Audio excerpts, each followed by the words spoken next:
What moments have been significant to you in your educational journey and why? For example, in both formal and informal contexts such as primary school, secondary school, at university and learning in the community. There's been so many positive moments over the past 4 years, but there was one negative moment or experience in high school I'll never forget. And I was sat at home one night and my parents had been to the parent-teacher interviews in, I think it was year 9 or 10.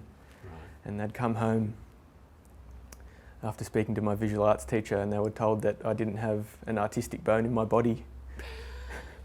And I sat there and thought, I'd already chosen it for electives for year 11 and 12 and I thought, oh, I'm going to have to drop it straight away.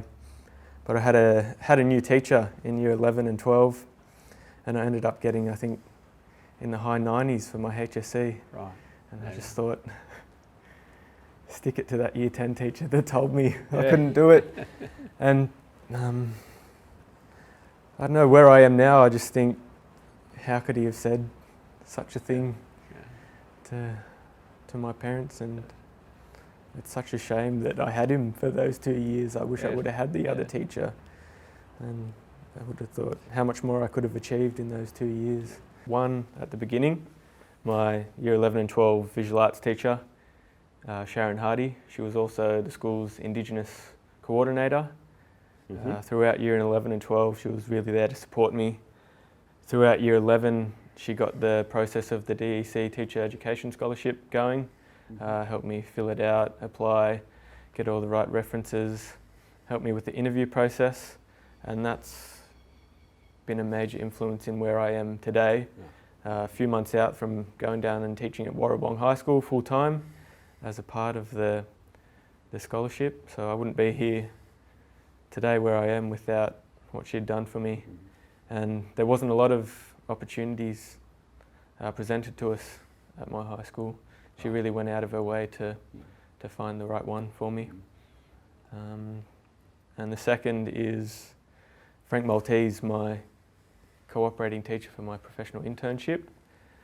He was an ex-COFA graduate, head teacher at Willoughby Girls High School, and his support over the last 15 weeks has been so immense, and the experience I've had there is so enriching, and it is going to be a lot different to Warrawong, but the experiences I had there are going to last a lifetime, I think. It's so important, isn't it, to have that guidance at the right time.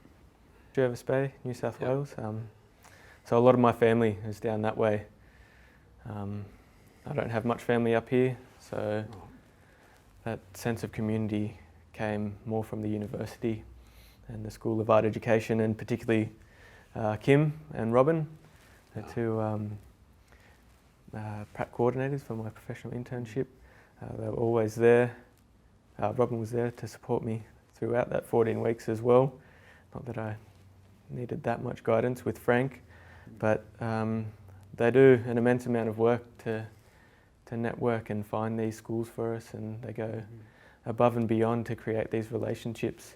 And especially with Willoughby Girls High School, I was the first COFA student in I think 20 years to complete their professional experience there, and just because of the last principal's attitude towards the university, it didn't stop them. They kept persisting, and they finally got one in there, and I hope I did them proud over that 14-week stint. So if I didn't have that support, or if the whole cohort didn't have that support, I think it would be a much more difficult job. I think there's a stigma attached to these kind of opportunities where if our young community members do apply for them and further themselves both vocationally and educationally, that the wider community just thinks they've been given these opportunities because they're Indigenous and they haven't earned them or haven't put the work in to deserve them. And it's a real shame. I mean, I've faced that. I'll admit that with my scholarship. There were assumptions that I just got into the course and received the scholarship because I was Indigenous. People didn't take into account the work I'd done. I think that's also a problem within our Indigenous communities as well. People who want to advance, better themselves, are inclined to be cut off at the knees by their own people. And we have a word in Euralia, dira. Who do you think you are? So if you're progressing, if you're soaking up education, we have people using this word dira. Who do you think you are? Now, you're bettering yourself. And they cut you off at the knees. I was around about average in my other subjects, but visual arts really allowed me to kind of relate my personal experiences to learning, and I found that a much more successful approach than some of the other kind of authoritative and top-down subjects like maths and science. And I think especially in Indigenous communities where this notion of the narrative and community are such influential factors, the visual arts really provide a solid foundation for students to grasp onto learning and provide opportunities for them to feel comfortable and like they're achieving something in the classroom where other subjects might not. And as for the visual arts enriching my journey, I think it's become more than that now, where my journey is more about enriching the lives of others, and hopefully over the next 3 years I can really develop my practice and try and encourage, because there is a large Indigenous community at Warrawong High School, and try and first of all develop my practice so I become a good teacher, and then work on developing opportunities for the young Indigenous community down there. That was the one defining thing that kind of not hindered my process, but made me question the career path and whether or not I was the right person for the job, and whether or not I deserved to be in the position I was in.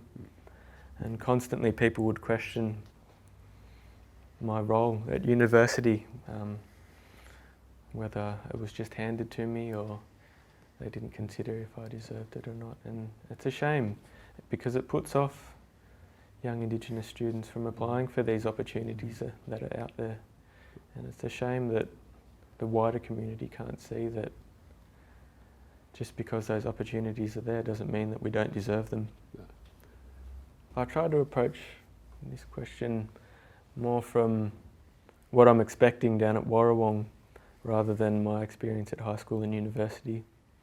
And speaking with the principal down there, it's obvious that a lot of the students there don't have that support or backing from their parents in regards to schooling, and they come to school and they look to you as a role model. So just being there, supporting them, trying to create this positive attitude in the classroom, and especially with the young Indigenous students, letting them know that there are opportunities out there, and doing all you can to support them and trying to motivate them to take these opportunities. It's not always easy, but if you can get one student, one or two, just one even. Just one is a great achievement. Yeah. I congratulate you for what you have accomplished thus far, and I congratulate you too, and wish you well as you go to work with our most precious resource. Your rewards may not come at the end of the day, or week, or month, or even a year, but 20 or more years down the track. Your work will not make you rich in money terms. Your wealth will be measured in turning people's lives around, as McKinnon did for me. Teaching is an exciting and important profession, for teaching creates all other professions.